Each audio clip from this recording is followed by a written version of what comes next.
भाऊ या ठिकाणी तुम्ही आलेला आहात। रशीद अल्वी यांनी असं म्हटलेलं आहे, मुस्लिम तरुण MD MBBS MD झालेले तरुण हे ज्या पद्धतीने आतंकी कारवायामध्ये सामील झालेले आहे।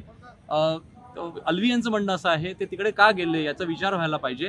असे तरुण जे भरकटलेले आहे त्यांना पुस्तक आणि याचा ज्ञानाचा वापर हा चांगल्यासाठी केला पाहिजे। कोणत्याही समाजात तरुण असो त्यांनी पुस्तक आणि ज्ञानाचा वापर चांगल्यासाठीच केला पाहिजे। हे सांगण्याची जबाबदारी कोणाची आहे याचे उत्तर त्यांनी दिलं पाहिजे की हे सांगण्याची जबाबदारी कोणाची आहे। बघा, हे खरंच आहे की शिकल्या सवरलेल्या तरुणांनी आपल्या ज्ञानाचा उपयोग चांगल्या गोष्टीकरता केला पाहिजे, पण ज्या शक्ती त्यांचं डोकं रॅडिकलाइज करतायत त्या शक्तींच्या विरोधात आपण बोलणार आहोत की नाही। ज्या शक्ती त्यांच्या मनामध्ये भारत विरोधी बीजारोपण करतायत त्या शक्तींचा आपण विरोध करणार आहोत की नाही।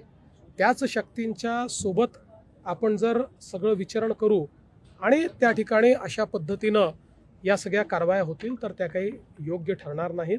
आणि म्हणून निश्चितपणे भारत विरोधी कारवाई जर कोणी करेल त्याची जात धर्म पंथ न पाहता त्याला ठेचूनच काढलं पाहिजे।